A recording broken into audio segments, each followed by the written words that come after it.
Good evening and welcome back to another edition of After the Buzzer. I'm Couper Moorhead, Heat Insider at the Kaseya Center, where the Miami Heat just took down in overtime the Dallas Mavericks 123 to 118. For long stretches of this game, it really wasn't a great game. There were misses at the rim for both teams, misses from three when the shots weren't falling from both teams, free throws being missed. A lot of the offense was just random scramble, energy, hustle plays.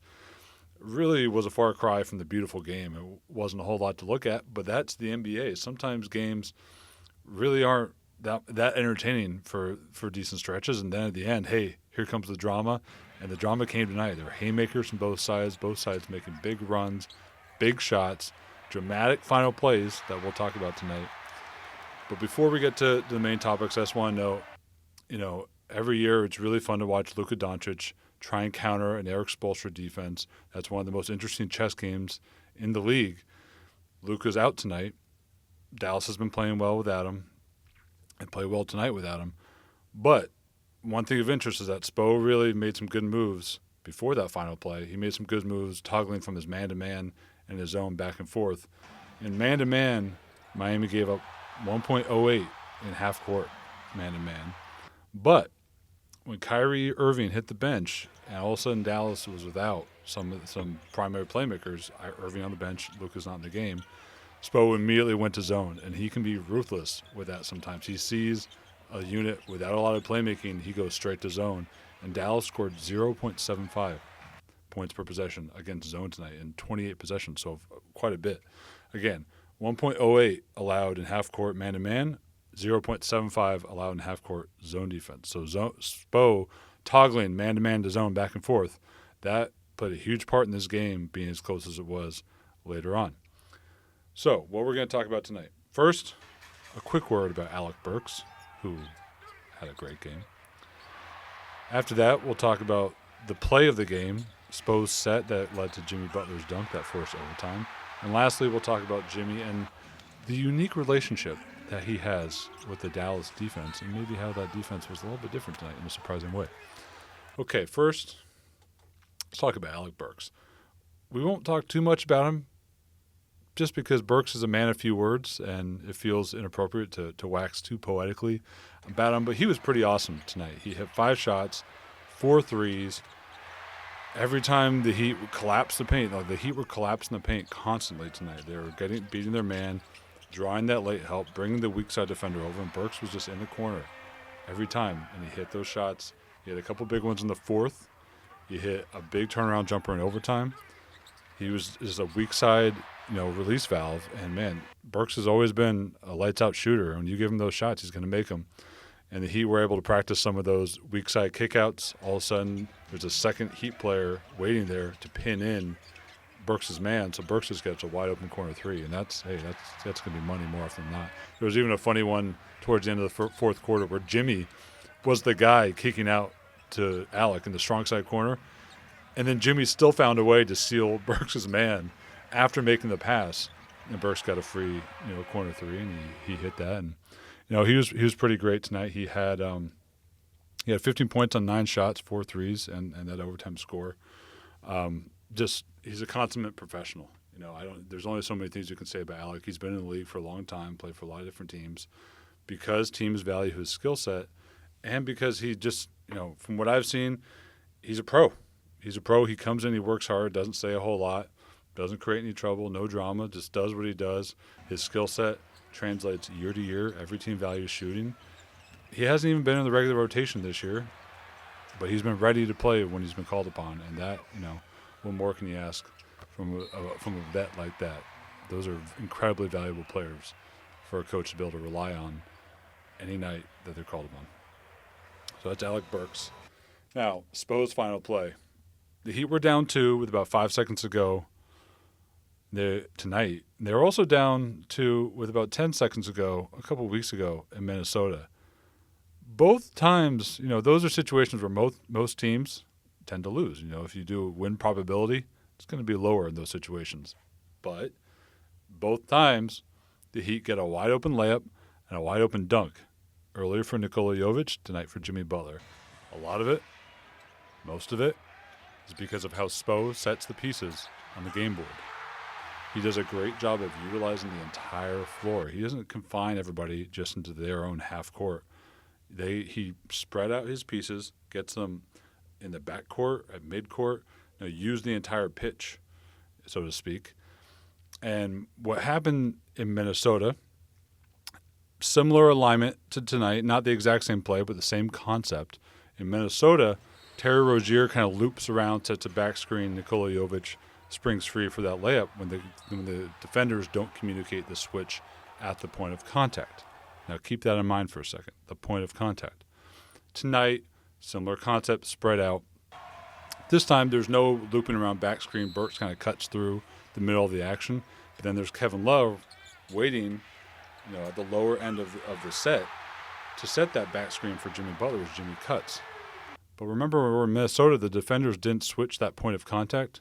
Tonight, they also messed up the switch, but in a different way, because instead of there actually being a back screen, as there was with Rozier in Minnesota, tonight, Jimmy actually kind of ran around Kevin Love, and there wasn't really a screen, which is what I think might have messed Dallas's defense up a little bit, because most teams in situations like that are going to switch everything. You want to switch. You want to keep guys in front of you, the ball in front of you. Switching is safe if you do it right. But, P.J. Washington is on Jimmy. Derek Lively is on Kevin Love. Now, P.J. probably sees Love setting up for that screen as Jimmy's cutting around it. P.J. is probably thinking, that's a switch. But in Derek Lively's mind, and we're just pontificating here, but this is kind of how you can see it playing out in real time. For Lively, Love never actually really sets a screen, nor is there ever any contact.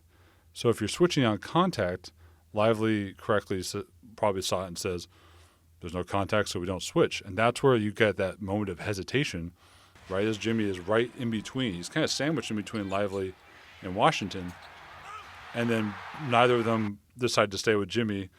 Lively goes back to Love thinking there's no switch. Washington goes to Love thinking there is a switch. Jimmy gets a free runway right to the rim. And credit Duncan Robinson. Duncan Robinson in Minnesota and tonight makes the right pass, saves the game. In Minnesota, it was good for a win because it was an and one.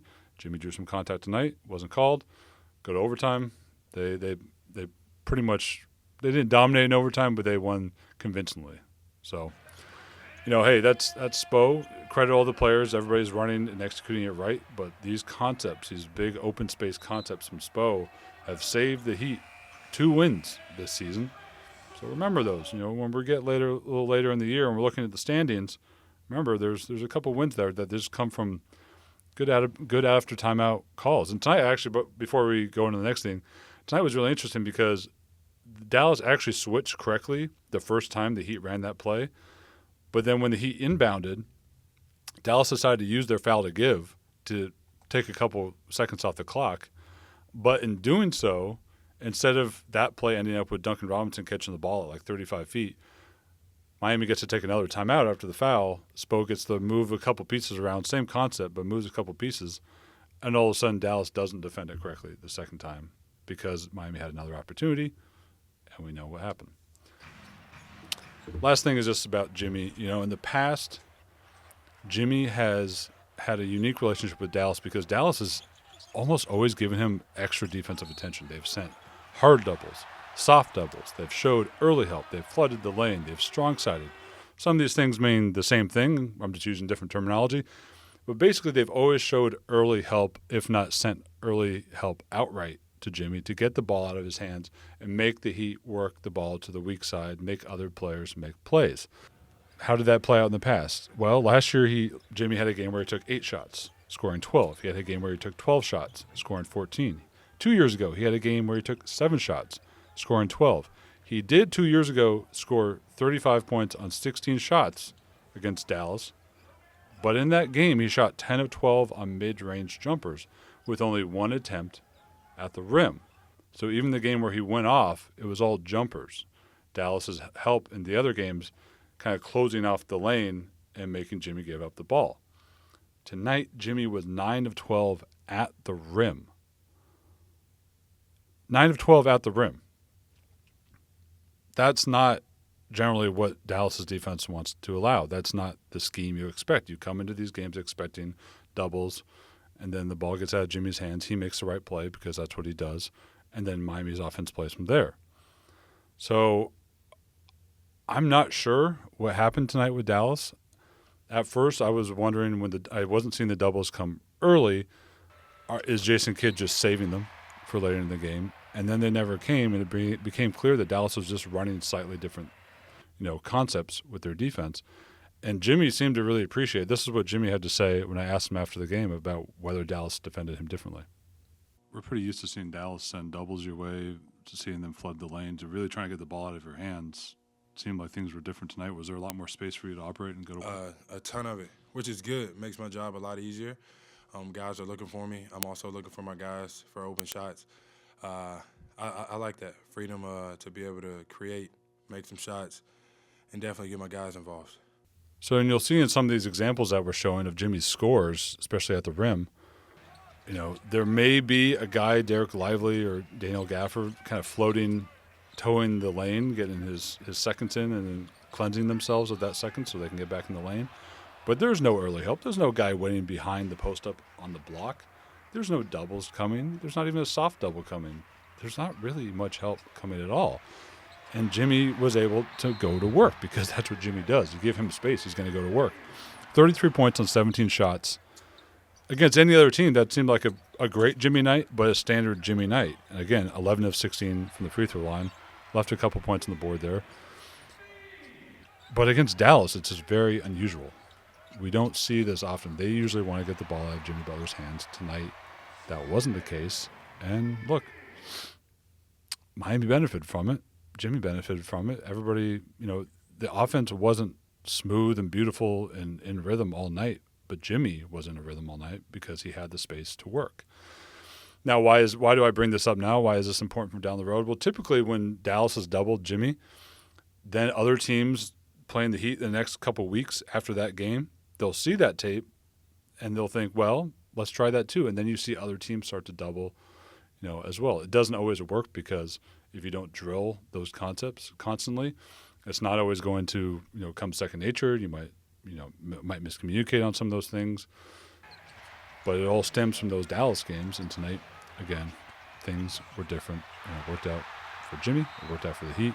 It's a really nice win, dramatic as all heck. And, they took a game that was kind of in the mud for a lot of it. They took a couple punches from Kyrie Irving late. They responded, forced overtime, and took care of things at the end. We'll catch up with you next time. I'm Couper Moorhead. This has been After the Buzzer, and take care.